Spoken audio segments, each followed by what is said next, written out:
con la presencia del intendente departamental, representantes de las fuerzas vivas del departamento, representantes departamentales a nivel nacional, instituciones educativas, organizaciones no gubernamentales, instituciones sociales y de servicio, instituciones deportivas y demás autoridades presentes, señoras y señores.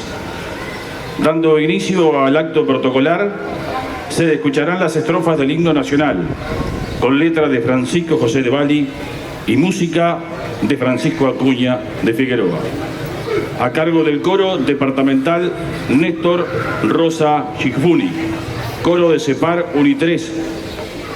Se invita a los presentes a escuchar y entonar las estrofas de la banda de parada de la Armada Nacional en música.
avanzando en este acto recordatorio, se entonarán las estrofas del himno a Rocha, con letra de José Arrebot y música de Agustín Pérez. El mismo fue creado en agosto de 1943. Estará a cargo, en cuanto a voz, el coro departamental de Rocha, Néstor Rosa Gifuni, coro de Cepar Uri 3 y la Orquesta Sinfónica Departamental. Se invita a los presentes también a entonar y escuchar sus estrofas.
Hola.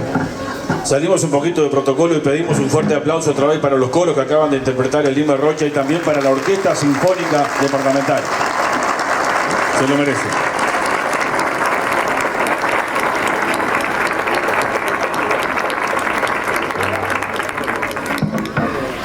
Seguidamente se escucharán palabras alusivas a tan importante fecha, donde en la parte oratoria, en representación de la Inspección Departamental de Educación Inicial y Primaria de Rocha, hará uso de la palabra el maestro director Daniel Cardoso. Muy buenas tardes para todos ustedes. Qué lindo estar en un día de fiesta, un día de cumpleaños de nuestra querida Rocha. No es un día cualquiera. Hace 231 años se alojaban acá en esta ciudad muchas familias que venían con un promisorio futuro. Pero ¿qué pasaba antes de que Rocha ciudad fuera Rocha? Vamos a contar un poquito de historia. Y después voy a rendir un pequeño homenaje a la educación en el departamento, si ustedes me lo permiten.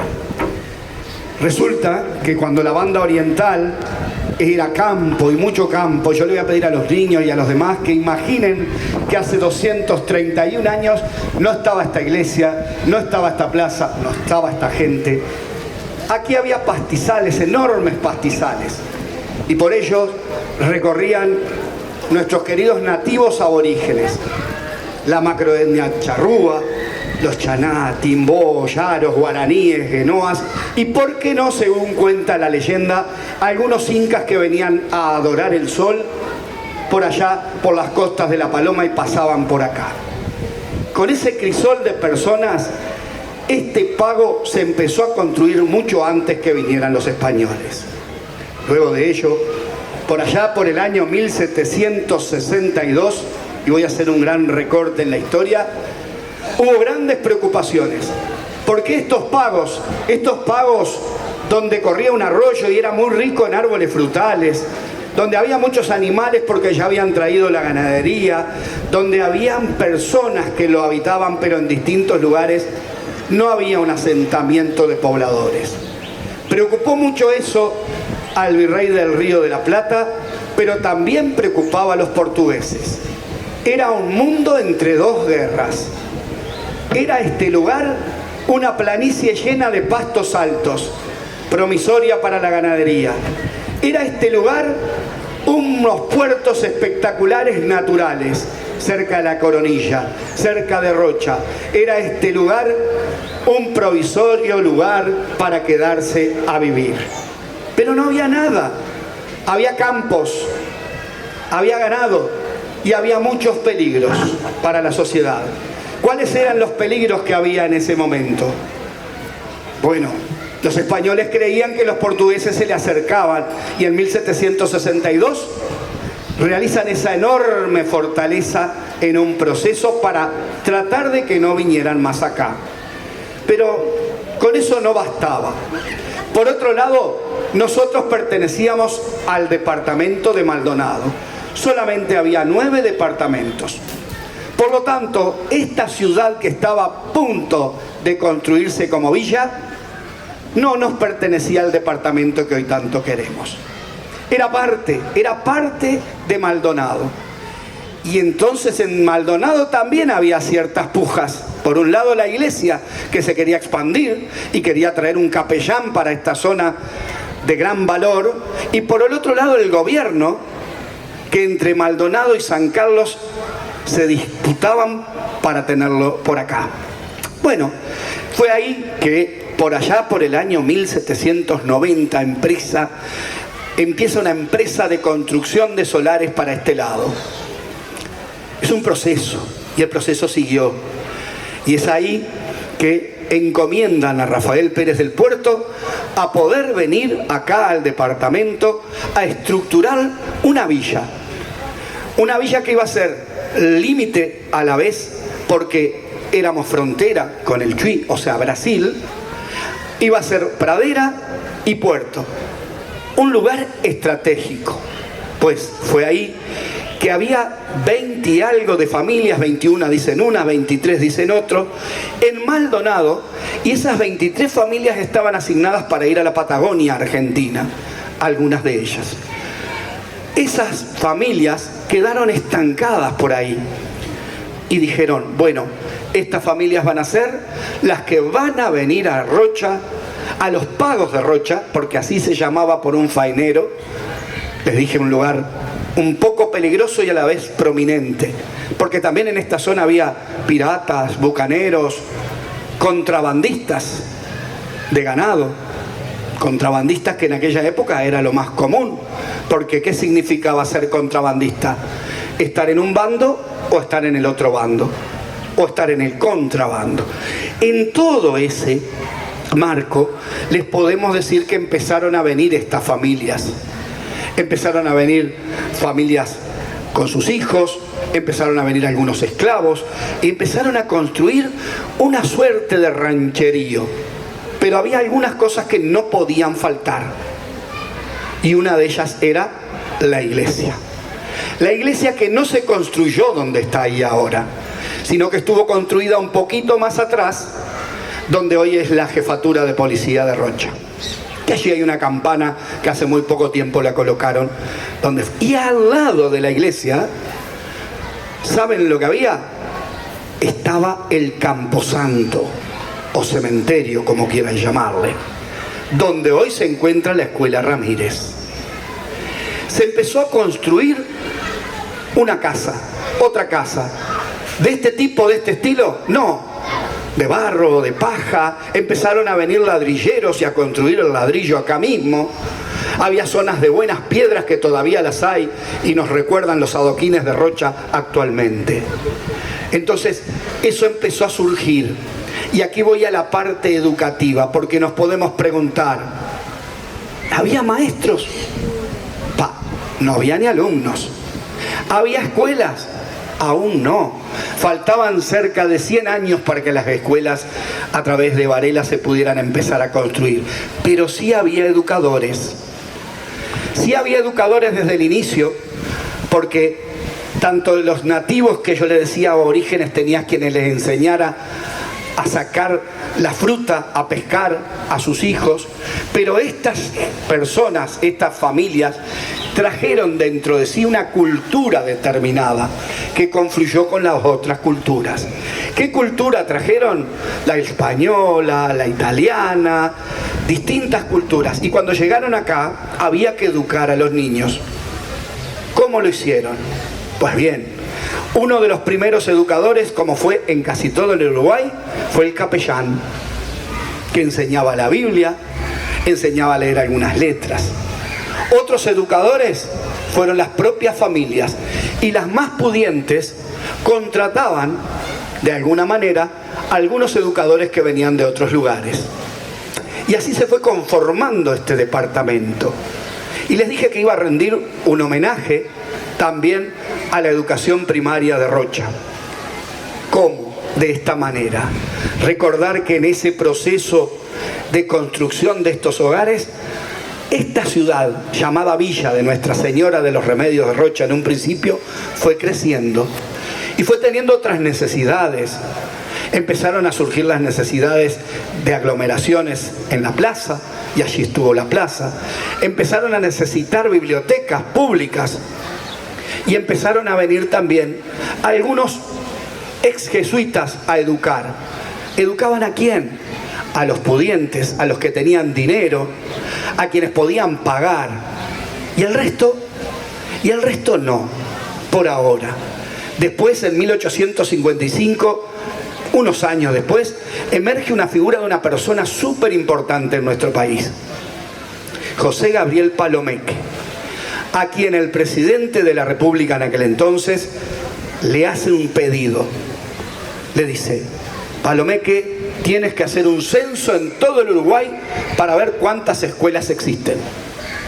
Lo hizo. 36 escuelas.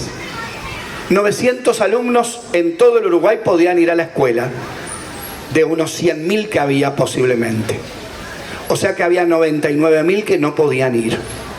Surge otra figura fundamental en el Uruguay que empieza a traer escuelas a Rocha. No él, porque ya había fallecido, pero surge la figura de José Pedro Varela. Y es ahí que viene a nuestro querido Rocha dos grandes escuelas. La escuela número 1 José Pedro Ramírez, en honor a uno de los amigos de la Sociedad de Amigos de la Educación del Pueblo y diputado que regaló unas cuantas predios para hacer las escuelas. Y otra escuela más, que fue todo el furor, que fue en ese entonces, no con ese número, la escuela número 2, hoy denominada José Pedro Varela.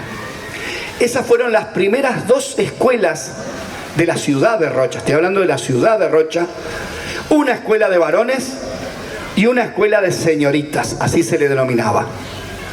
Saben que esas dos escuelas nos trajeron parte de la historia de Rocha, porque después de varios años se empezó a hacer la cancha de básquetbol de la escuela número 1 José Pedro Ramírez, y hubo un hallazgo fundamental: muchos huesos humanos, muchos. cráneo, fémur, partes de distintas partes de cuerpos. Y acá empezaron a preocuparse, ¿qué habrá pasado? No, así se construye la historia.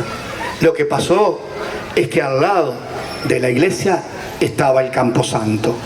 Y ahí, en un lugar tan místico como hoy lo recordamos, está esa escuela Ramírez, que en un principio estaba un poquitito más acá. Y esa escuela de señoritas también nos trajo hace muy pocos años, por el año 2004, un hallazgo fundamental para nosotros. ¿Saben qué? Se encontraron 3 grandes fosas de 11 metros de profundidad y 5 metros de diámetro. Y empezaron a especularse, porque estaban muy bien forradas, empezaron a especularse que ahí hubo un gran casco de estancia antes de que Rocha existiera. Miren cómo se va construyendo la historia. Miren qué lindo que se construye la historia de nuestra querida Rocha. Y así podríamos seguir y seguir y seguir contando que empezaron a surgir más escuelas y vino otra escuela, la número 8, que hoy se denomina número 7, Artigas. Esa escuela Artigas que tanto honor tenemos nosotros de tenerla presente y de la cual fui alumno en una época después de recorrer varias escuelas rurales. Qué lindo es ver cómo se va construyendo y se va expandiendo, porque de lo que era esta zona nada más, y que fuimos con los niños, y recomiendo el ranchito de Piani, que está espectacular y es la mejor historia, junto con estas que podemos ir construyendo. Y también está la iglesia actualmente y está en otros lugares. Vuelvo a la escuela 7. La escuela 7 del día de hoy, por allá por el año 1904, estaba en un edificio más acá en diagonal con la intendencia, y en el 1923 la trasladan para donde está ahora. Por eso el año pasado se cumplieron los 100 años del edificio. ¿Quién fue la primer directora de la escuela número 7? Por esto este homenaje a Rocha. Una señora cuyo nombre era Cora Bigliola. Cora Bigliola, que junto a 2 maestras más fueron las primeras representantes de Rocha por la comunidad económica administrativa, becadas para ir a estudiar al primer Instituto Normal de Señoritas, internato de señoritas de María Estañero de Munar. 3 mujeres de Rocha, no eran de Rocha, nacidas, pero sí adquiridas, y amaban a Rocha. La segunda mujer, y hago este paréntesis, porque existen 5 escuelas solamente en el departamento de Rocha con nombre de mujeres.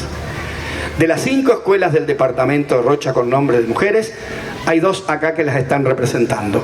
La escuela número 44, que lleva el nombre de Felicia Banat y que está presente, a cual le pido un fuerte aplauso en representación de Rocha. Felicia Banat fue, junto con doña Cora, la otra mujer que fue a estudiar con 13 años magisterio. 13, 14 años tenían cuando estudiaban magisterio. Fueron becadas, y les voy a contar la otra, porque me compete. Porque la escuela 72 lleva su nombre, Peregrina Balboa. Pido el aplauso para estos chicos que han estado en todos estos actos, además. Y Felicia Banat, Peregrina Balboa y doña Cora Bigliola, luego de Renault, hoy que lleva el nombre del Liceo de Rocha, número 1, fueron las 3 primeras maestras, en recibirse, y fueron por Rocha. Fueron por Rocha, y eso no es menor, porque Rocha se fue construyendo de esa forma. Y además de eso, tenían la obligación de venir por lo menos 2 o 3 años a trabajar a este departamento. Y fueron directoras en este departamento. Qué lindo que es contar la historia y saber cómo este proceso de Rocha fue fundacional en esa fecha, pero siguió sus pasos. Al día de hoy hay 14 escuelas de tiempo completo, de tiempo extendido, jardines, escuela especial y demás, en la ciudad de Rocha, con más de 2.500 niños que quieren seguir construyendo el futuro de Rocha, como lo seguimos construyendo juntos. Es así que para mí ha sido un honor poder representar a la Inspección Departamental de Rocha cuando ayer me dicen, Daniel, ¿quieres ir a hablar un poquito de la historia de Rocha y de la educación en Rocha? Dios, ¿cómo que no? Si mis 53 años de vida fueron adentro de una escuela. Así me lo hizo saber mi madre, que me tuvo y se fue a trabajar a los 7 días. A una escuela donde tenía que ir en bote. Y bueno, por eso para mí es un honor querer a este Rocha tan amado por nosotros, donde nace el sol de la patria, decimos a todos los lugares que la representamos. Salve Rocha, solar de la patria. Muchas gracias.